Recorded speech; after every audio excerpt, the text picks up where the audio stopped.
Dear students, myself Dr. Ashish Garg, Associate Professor in Chemistry, SEET R.N. Ruia, Government College, Ramgarh Shekhawati, District Sikar, Rajasthan. बच्चों BSc part second में inorganic chemistry हमने unit start की हुई है acids and bases, अम्ल एवं क्षार, and this is the last lecture. ये इसका 10th लेक्चर, लास्ट लेक्चर है बच्चों। मैंने 9th लेक्चर में स्टार्ट किया था लुईस कंसेप्ट, राइट। यहां पर लुईस का सिद्धांत मैंने लास्ट लेक्चर में स्टार्ट किया था और लुईस कंसेप्ट में यह बताया था कि ऐसे कंपाउंड्स जो इलेक्ट्रॉन एक्सेप्ट करते हैं वो तो हैं एसिड्स, और जो इलेक्ट्रॉन एक्सेप्ट करते हैं एसिड्स हैं, और जो इलेक्ट्रॉन डोनेट करते हैं वो कंपाउंड्स बेस कहलाते हैं। This is the Lewis concept.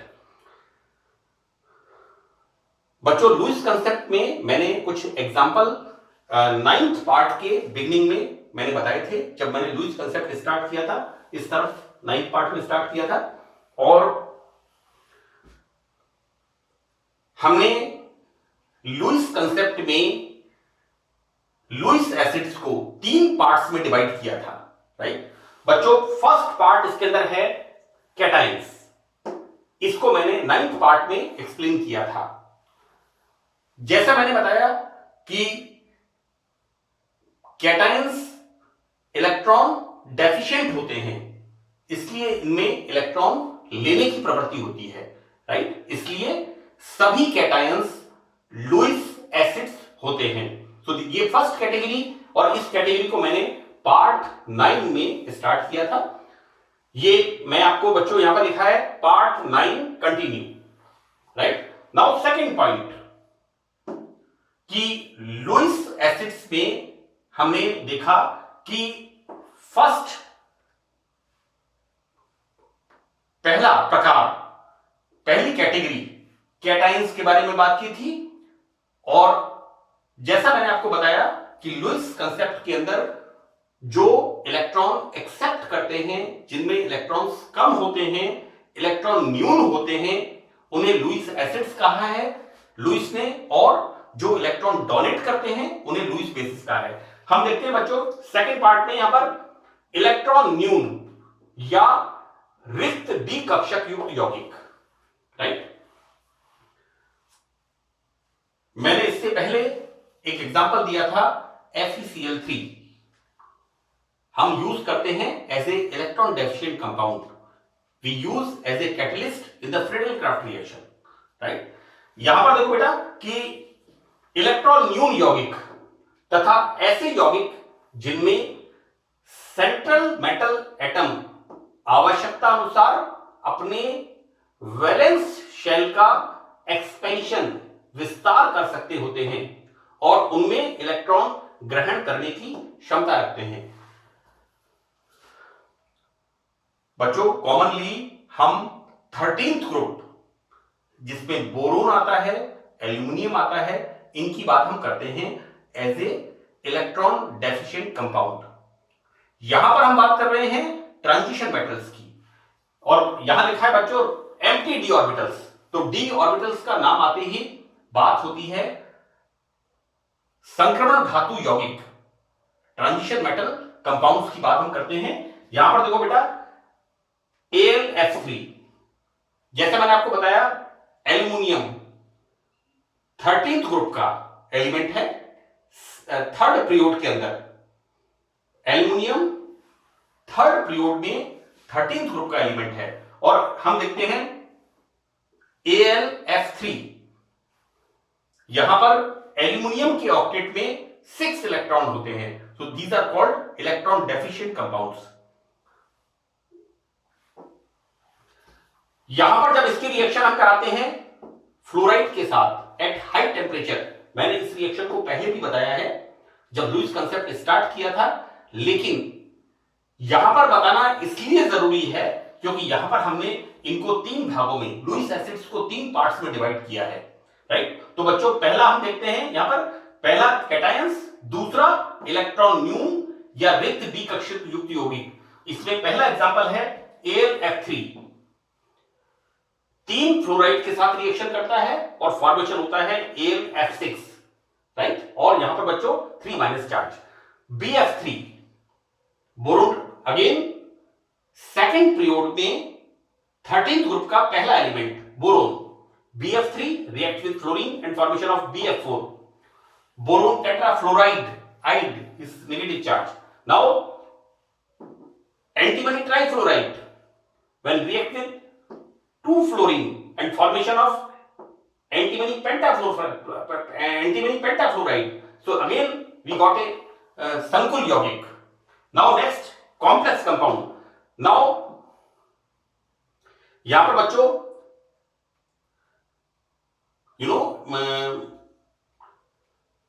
SN है ना, और SN है 5th पीरियड में 14th ग्रुप का element exactly IN SN SB TEIXE, right. हम पढ़ते हैं बच्चों transition elements Y ZR NB।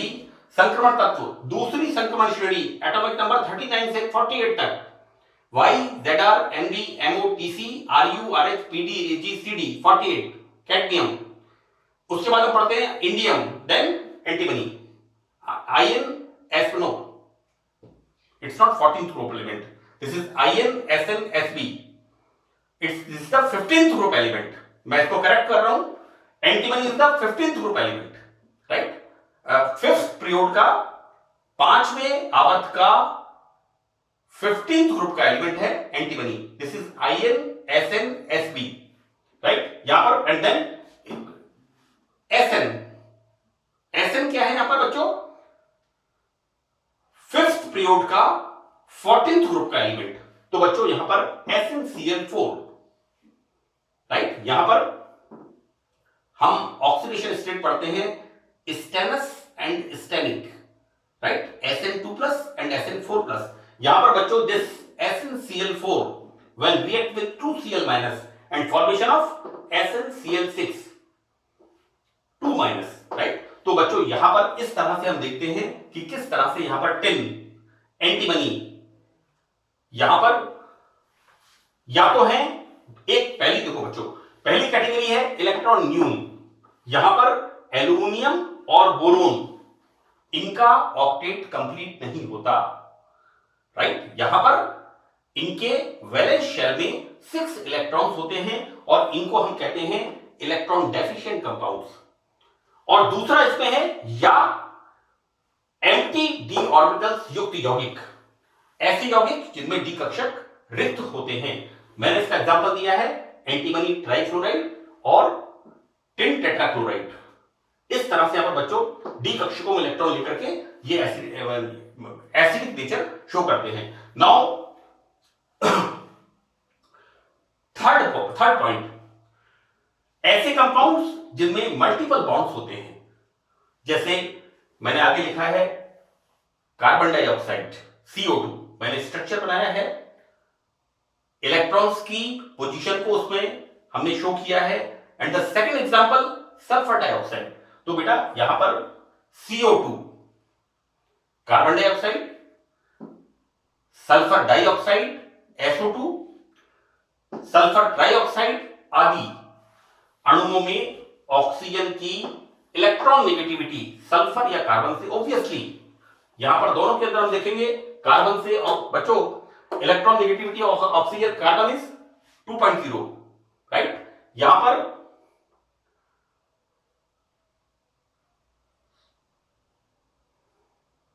Electron negativity of sulphur is 2.5 electron volt, right, exactly, बिल्कुल याद आ गया। दिस इज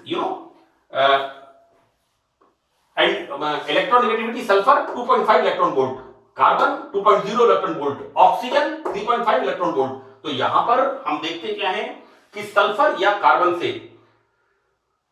ऑक्सीजन की electron negativity 3.5 electron volt, sulphur 2.5 electron volt, carbon 2.0 electron volt, इससे ज्यादा होती है, जिससे इलेक्ट्रॉन का घनत्व ऑक्सीजन की ओर विस्थापित हो जाता है। हमें पता है जब कोवेलेंट बॉन्ड फॉर्मेशन होता है तो पोलर कोवेलेंट बॉन्ड फॉर्मेशन होते हैं अगर बॉन्ड बनाने वाला एटम ज्यादा इलेक्ट्रोनेगेटिव होता है। अतः कार्बन व सल्फर इलेक्ट्रॉन न्यून हो जाते हैं। ऑब्वियसली यहां पर हम देख रहे हैं, देखिए सी लाइक दिस, यहां पर कार्बन और यहां पर sulphur. Here carbon is electron deficient and here sulphur is electron deficient. तो बच्चों किसी लुईस क्षार से इलेक्ट्रॉन ग्रहण कर लेते हैं। उदाहरण के लिए CO2 और SO2 OH माइनस के साथ रिएक्शन करके, बच्चों CO2 से बनता है बाइकार्बोनेट, हम पढ़ते हैं सोडियम बाइकार्बोनेट, राइट। और SO2 क्या बनाता है, bisulphide NaHSO3, the formation of. तो बच्चों देखो क्या होता है कि ये यहां पर CO2 और SO2 OH माइनस के साथ रिएक्शन कर रहे हैं। देखो बेटा यहां पर किस तरह से रिएक्शन करेंगे, यहां पर this is the carbon dioxide और इसकी प्रेजेंस में, इन द प्रेजेंस ऑफ बेस, यहां पर ये बॉन्ड कैसा होगा, पोलर बॉन्ड, राइट। ये इसको, इसके अंदर पोलरिटी, देखो बेटा मैं आपको बताऊं कि CO2 जो होता है उसका डायपोल मोमेंट 0 होता है ना, द्विध्रुव आघूर्ण। आपने कोवेलेंट बॉन्ड के अंदर इसे पढ़ा होगा BSc पार्ट फर्स्ट के अंदर। लेकिन जैसे ही इसके अंदर OH माइनस की यहां पर प्रेजेंस होती है, ये बॉन्ड में पोलरिटी होती है और यहां पर इस तरह से ये OH माइनस रिएक्ट हियर और इसके ऊपर एक माइनस चार्ज, और क्या हो गया हमारे पास HCO3, राइट, HCO3, इसके ऊपर माइनस चार्ज, और हम क्या कहते हैं, फॉर्मेशन क्या कर देते हैं बच्चों यहां पर, what's we write here,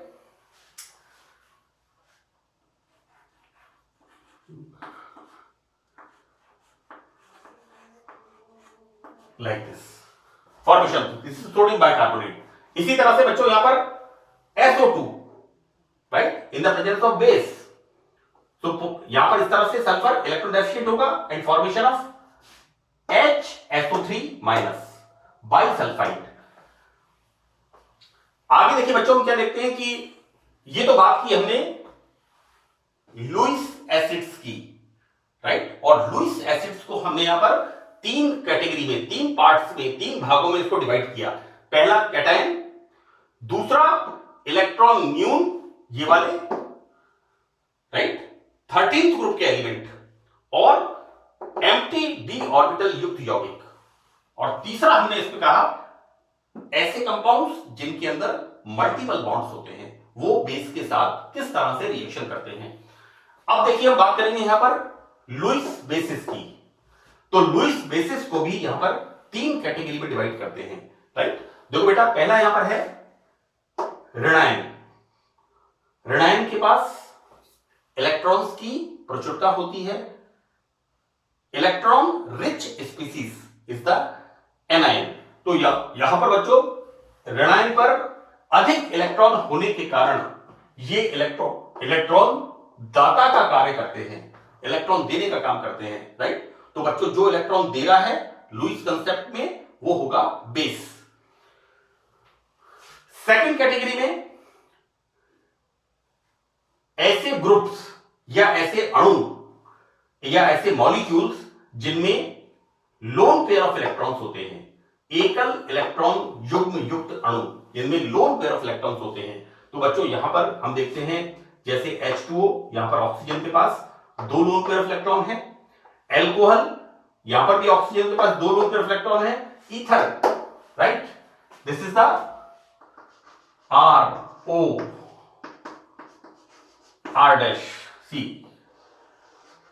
this is ether. बच्चों यहां पर इनमें लोन पेयर ऑफ इलेक्ट्रॉन होता है, अतः ये अणु क्षारक के रूप में act as a base.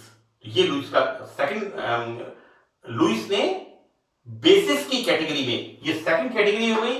Now third one, right. तीसरे में हम क्या देखते हैं, ऐसे अनसैचुरेटेड ऑर्गेनिक कंपाउंड्स जिनके अंदर पाई बॉन्ड्स होते हैं। तो बच्चों यहां पर आइदर एल्कीन और एल्काइन, मैंने यहां पर एल्कीन का एग्जांपल लिया है।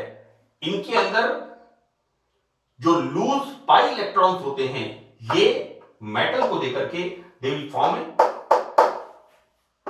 कोऑर्डिनेट बॉन्ड, उप सहसंयोजक बंध बनाते हैं।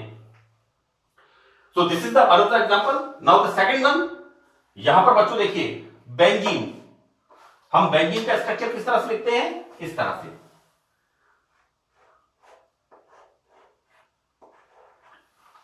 राइट। यहां पर बच्चों बेंजीन में क्या है, 6 पाई इलेक्ट्रॉन्स, हमने 2 बेंजीन ली हैं, राइट। यहां पर एक बेंजीन रिंग ऊपर और एक बेंजीन रिंग नीचे और बीच में क्रोमियम, और ये जो 6 पाई इलेक्ट्रॉन डेंसिटी होती है ये क्रोमियम के साथ कोऑर्डिनेट बॉन्ड फॉर्म करती है। तो this is the formation of complex, नाम क्या है इसका, बिस benzyl.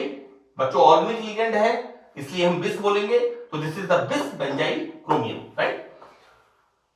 Now limitations of this Lewis concept, इसकी सीमाएं क्या हैं।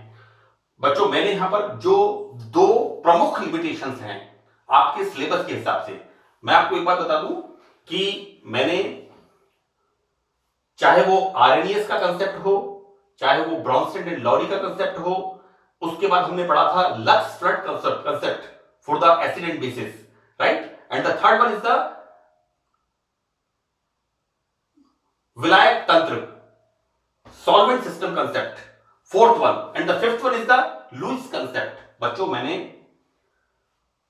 प्रत्येक कंसेप्ट के अंदर जितना अच्छे से अच्छे एग्जांपल्स हो सकते हैं वो लिख करके मैंने समझाने की कोशिश की है, जिससे आपका एग्जामिनेशन के पॉइंट ऑफ व्यू से आपका प्रेजेंटेशन, आपके एग्जांपल्स वो आपका बहुत इफेक्टिव हो सके। तो बेटा यहां पर लिमिटेशंस, इसकी लिमिटेशंस क्या है, what is the limitation of this Lewis concept. इस धारणा से अम्ल और क्षारों की स्ट्रेंथ निश्चित नहीं है। यहां पर कुछ पता नहीं है, सिर्फ यह पता लगता है कि दिस इज एसिड, जो इलेक्ट्रॉन लेता है एसिड, जो इलेक्ट्रॉन देता है बेस, लेकिन यहां पर इनकी स्ट्रेंथ के बारे में कोई क्लैरिफिकेशन नहीं मिलता, क्योंकि अम्ल और क्षारों की स्ट्रेंथ अभिक्रिया के साथ साथ बदलती रहती है। तो ये इसकी एक शॉर्टकमिंग है, लिमिटेशन है थ्योरी की, कि यहां पर Lewis concept acidic and basic nature को तो एक्सप्लेन करता है, लेकिन एसिड की स्ट्रेंथ या बेस की स्ट्रेंथ, अम्ल और क्षार सामर्थ्य के बारे में किसी प्रकार का कोई इसमें एक्सप्लेनेशन नहीं मिलता। Now the second point, Lewis ने बताया कि अम्ल क्षार अभिक्रियाएं तीव्रता से होती है, these are very fast reaction, लेकिन ऐसे बहुत से एग्जांपल हैं कि यहां पर लुईस अम्ल और लुईस क्षारों की बहुत सी रिएक्शंस हैं जो स्लो रिएक्शंस, बहुत धीमी गति से होती हैं। तो यहां पर ये 2 मेन मैंने लुईस कंसेप्ट की शॉर्टकमिंग्स को लिखा है। बच्चों this is the last lecture of acids and bases. Now this unit is over. मुझे उम्मीद है कि आपको ये लेक्चर्स अच्छी तरह समझ में आएंगे। मैं एक बार फिर आपको रिपीट कर रहा हूं, आप प्रत्येक लेक्चर को कम से कम 3 से 4 बार आप सुने, क्योंकि आरएनएस कंसेप्ट, उसके बाद ब्रॉन्स्टेड एंड लॉरी कंसेप्ट, उसके बाद Lux Flood concept, then solvent system concept and then the Lewis concept, हर कंसेप्ट के अंदर कुछ ना कुछ चेंज होता जा रहा है, राइट। मुझे उम्मीद है कि ये लेक्चर्स आपको समझ में आएंगे। That's all, thank you.